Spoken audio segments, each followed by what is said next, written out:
What's up, everybody?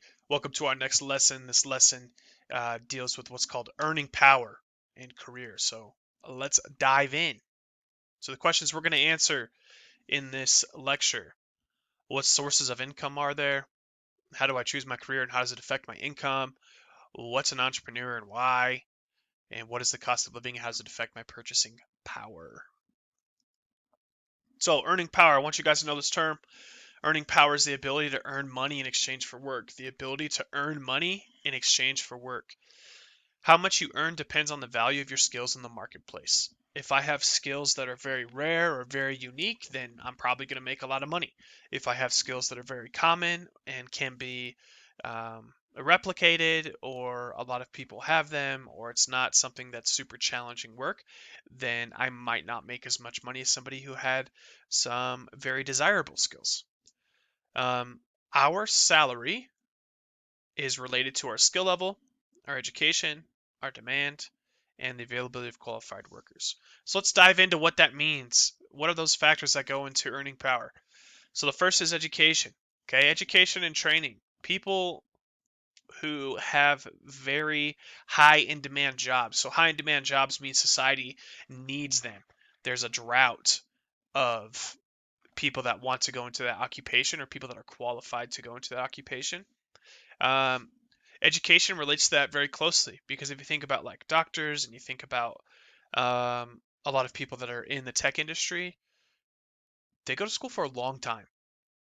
Tech not as long as doctors, but still a pretty long time. So doctors usually looking at 10 years of school outside of high school, and then tech you're looking at least a bachelor's, most times a master's as well. So we're looking at 6 years, 7 years of school. So the more school you go to, that typically means the higher paying job because people don't always want to go to school for that long. The next one's called the demand that exists for that type of labor. So, how bad does society need the work that we can provide? The one after that is the number of others who have similar qualifications. Are there a ton of people like me that can do this job? Or am I unique? Am I one of the only ones that can do this job? Okay. Um, Other than that, so those are the major ones. Some of the minor ones are how good you are at your job, how long you've been working, your work habits, and then the state of the economy. So I really want you guys to care and focus on the first three: education, demand for the job, and then the amount of qualified workers. Generally, in our society, people with higher education and more skills earn more money on the job than those with less education and fewer skills. So, education does not just mean going to school. Education can mean on the job experiences and learning. Education can mean going to trade school. Education can mean certifications. Education is something where you're just building your knowledge that does not necessarily relate to like college or a master's degree or anything like that specifically. It doesn't have to just be that route. So, as we are looking at earning power, um, it really helps us understand the difference between jobs and why some jobs make more than others. If you look at a doctor, we kind of understand how come they get paid more because number one, they went to school for a long time. Number two, there's a shortage of doctors. Number three, there's not a lot of people that can do doctoral work. Not a lot of people want to do that. So all of those factors influence the amount of pay that somebody would receive in that career. Whoops, sorry about that. Let's get right back to it. There we go. So here's the value of education. Let's go ahead and take a look at this chart. This is obviously from a while ago. So if we look at a doctoral degree, you're typically earning $1,600 a week, and the unemployment rate is 2.2%. The unemployment rate is low because these skills are very high in demand because not a lot of people can do these jobs. Okay, so whatever job openings they have, if you have a doctoral degree, bam, you're in there. If you look at less than a high school diploma, so if you were to stop and you were to graduate and you weren't to graduate, um, your unemployment rate would be 11% and your weekly earnings would be $472. Your weekly earnings in 1 month would be roughly the same as the weekly earning for a doctoral degree. So in 1 week, these guys make $1,600. In 4 weeks, these guys make just under $2,000. Okay, pretty similar. So what we're going to do on this chart is we need to look at a cost to benefit ratio for a lot of people. Like what is worth it to me as far as education goes, and where do I see myself falling? So a lot of people get their bachelor's degree, weekly earnings of $1,100, and then a very low unemployment rate. Okay, so the higher education you get, the more you make, the less likely you are to be unemployed.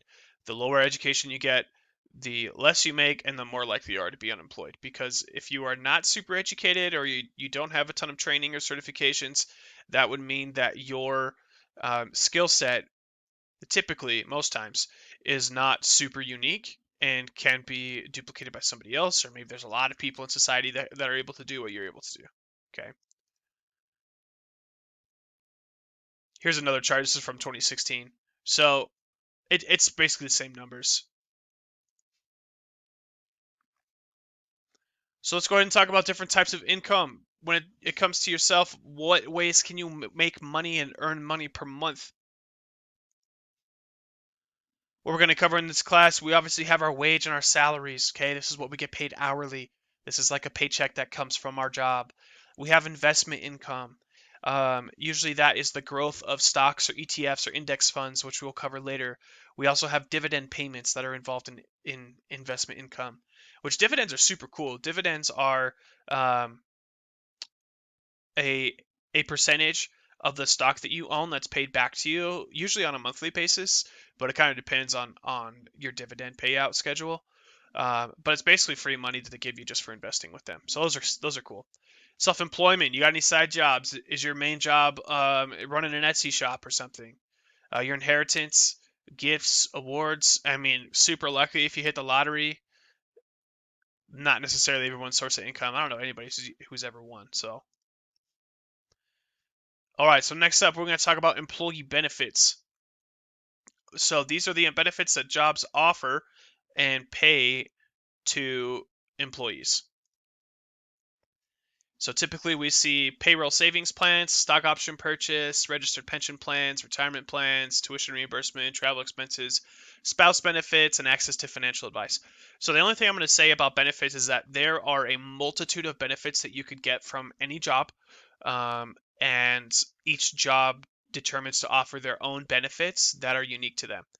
So let's go ahead and break some of these down because you might not know what these terms mean. So if we look at payroll savings plan, essentially this is a way to help you budget your money. Um, it also ties into the very last point. A lot of companies will offer like free financial advice through them for using or for being an employee. Um, and that financial advisor can help you do a payroll savings plan. Stock option purchase. When I used to work at Apple, I used to get stocks at a discounted rate. So I could donate up to 10% of my paycheck into the stock market, and I could only buy Apple stocks, but they were 15% off. So I did that every single paycheck. A registered pension plan. A pension plan is a type of retirement plan in which you get the average of your 3 highest years of pay for the rest of your life after you retire. So for me, as a teacher, we have a pension plan. If I work at Jordan School District or in the state of Utah for 30 years, um,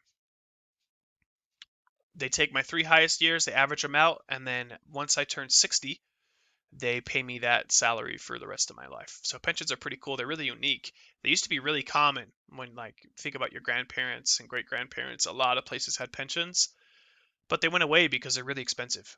Um, they're really, really expensive. Other retirement plans are 401ks. There are a ton of retirement plans, but 401k is the most common one. Essentially, how that works is that your company sets up a 401k for you, and they put money aside into an account that you could take with you when you retire. It's essentially another retirement plan, similar to a pension, but a little less profitable. A lot of companies do what's called 401k matching, where if you put in X amount, let's say 6% of your paycheck into the 401k plan, your employer will also put 6% into your 401k plan, so they match you whatever percentage that is. So that's like free money. But 401k plans and pension plans you cannot touch. Um, well, pension plans you can't touch period until after you retire. 401k plans you can withdraw, but you usually get a tax penalty if you do that. The next is tuition reimbursement. So some jobs, when you go to college and you show that you're furthering yourself in something that's related to their industry, they will help pay for your tuition. Super cool. Highly recommend finding a job with tuition reimbursement. Travel expenses, if you are a job where you travel a lot, they pay for like your gas, your car, your hotel, your food, all kinds of stuff. Spouse benefits, you can add your spouse to your insurance plans, some others, and obviously like gym plans and stuff. Um, Spouse benefits are pretty unique and honestly kind of rare sometimes. Just depends on where you work. But some other things that we left off here that I've had experience with, this will just show you how much diversity there are in benefit plans. At Apple, they paid $300 to the gym for me every year, and then they paid my phone bill, which was awesome, and then I also got discounts on Apple products. So those are all benefits that were exclusive to Apple that I no longer have because I don't work there. The benefits packages are quite the incentive. When you are applying for careers, you look at their benefits package to see what it offers you and if it meets your needs.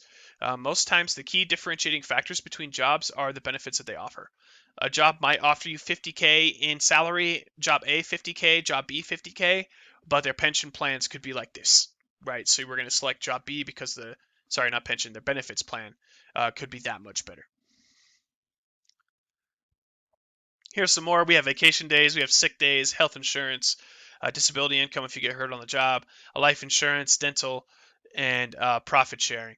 So most of these you guys are pretty familiar with all the different insurances and taking days off. Profit sharing is when a company kicks back part of their profits to you for being an employee. Profit sharing is pretty cool, but to my knowledge, it's pretty exclusive to smaller businesses or local businesses. So, what is an entrepreneur? An entrepreneur is somebody that's willing to take risks, a person who creates a business from scratch. They're self employed, they got a strong sense of discipline, they want to be their own boss, and they want to beat the competition. Being an entrepreneur is awesome.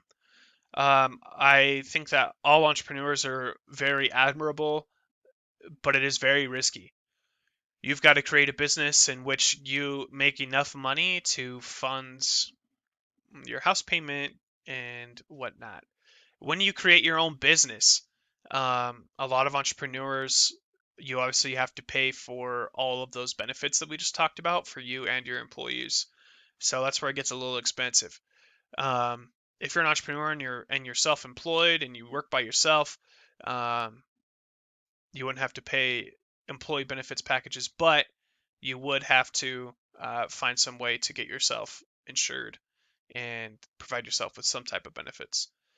Um, Entrepreneurs are the whole reason why we have the companies we do today. Obviously, I'm a big tech guy, so if you look at like Microsoft and you look at Apple, all those guys were entrepreneurs just making some tech in their garages. Um, and then what happens is people like your product and it takes off. The most recent one we can think about as far as an entrepreneur goes, and let me just say this: entrepreneur can manifest itself in any way. It doesn't just necessarily have to be like you trying to sell an article of clothing. Like you can try to appeal to the market whatever way you want.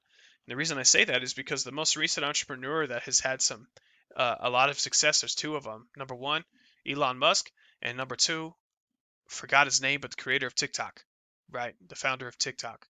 Uh, Both of these people found a problem in society and created a solution to fix that problem. So really, when you think of an entrepreneur, it's one of the highest critical thinking positions or journeys that you could ever go on, because you are finding a problem in society and you're providing an answer of how to fix it. And not only are you just providing an answer, you're providing the best answer, or hopefully the best answer. And that's why people want to buy your product and participate in your business.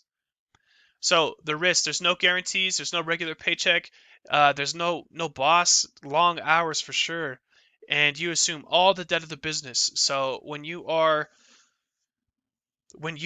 becoming an entrepreneur, like all that cost is out of your pocket unless you get some type of loan someplace. But even then, it's still out of your pocket because you got to pay that loan back.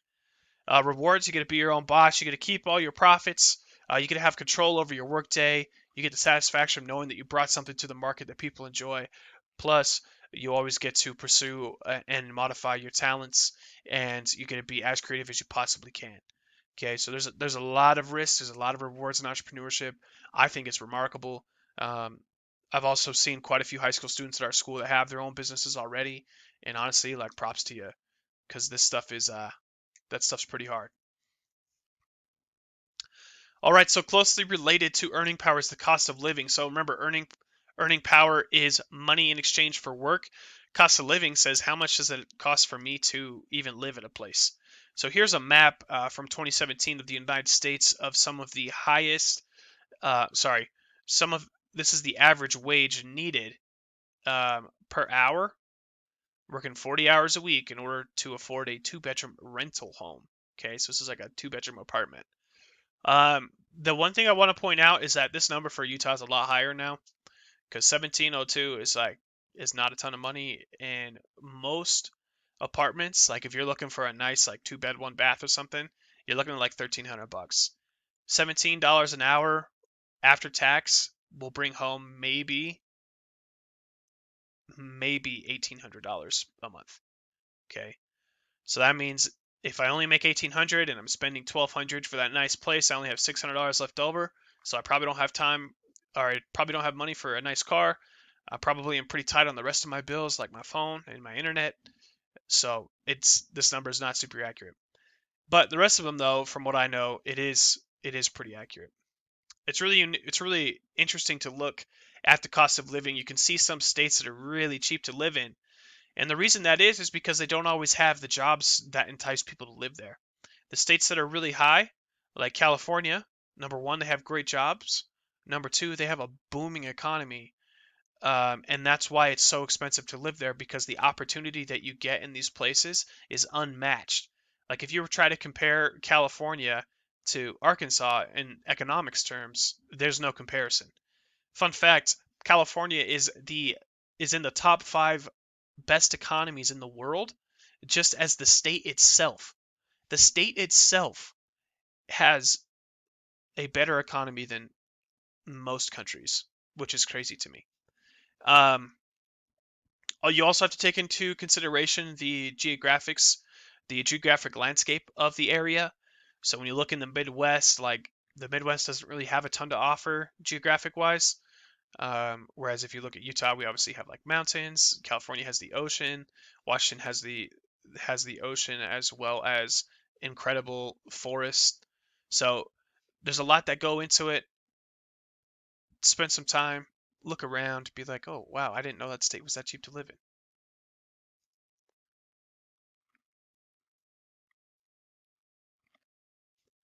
All right, this is the most interesting map. So this map shows us how many hours you'd have to work per week at minimum wage to afford a one bedroom apartment. Okay. So if I'm in Utah, our minimum wage I believe is 725 still. It might be 750. I would have to work 76 hours. 76 hours in 1 week to afford rent. 76 hours in 1 week to afford rent. That's crazy to me. Um, I mean, look at California's. Their minimum wage is like 11. I think it's like 11.50. It might be 12. They've got to work 92 hours. 92 hours to pay that off. Man, that's just so wild. So you can see in these states, there's not a lot of extra room if you're making minimum wage to really have too many other amenities. So in economic conditions, they have a great influence on how consumers spend money. So we're talking about consumer pricing, consumer spending, and interest rates. So when interest rates are low, people want to buy a lot because over time, it's not going to cost them very much money.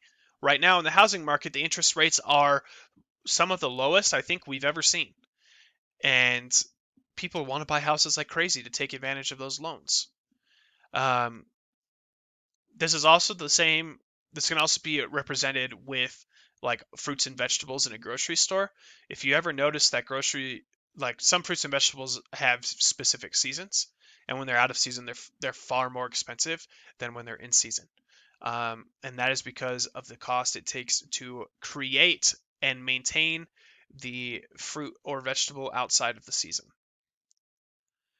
Last topic we're going to cover today is called return on investment. So this is what this talks about is um, how you gauge if the investment was worth it. So a lot of people talk about ROI when it comes to college. So what you're going to do is you're going to take your money gained minus your money spent, divide that by your money spent, times it by 100, and that is going to be your ROI. So let's say you sell $500 in lemonade and it costs you $100 to make it. What's your return? You take the 500, you minus the 100, you divide it by 100 so we can get the percentage, and that gives you 400%. Okay. When you're talking about college, you would do the cost of tuition and housing. Um, well, first you'd probably do the salary that you make.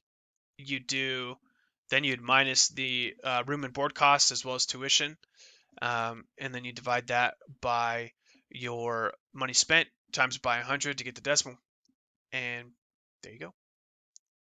So ROI, this is how you can calculate any investment you make can be using the simple formula. Literally any investment. Um, it doesn't matter what it is. If you want to buy a Pokemon card and you want to flip it, you would say, well, I spent 50 cents. I made $1. Let's divide that by 50 cents times by 100. There's your rate of return. Okay. And obviously that would be that the end number that you made. Okay. So end number minus the money it took you to go on that expenditure or to purchase the product or to go to school or whatever you wanted to do, how much money it costs you to make the product, then divided by that same number. These two are the same number right here, and times by 100. All right, and that is it. Sorry for the lengthy one. There's a lot of key terms in there. The terms I want you to make sure that you understand is earning power, um, money exchange for work, okay? Know the factors that influence earning power.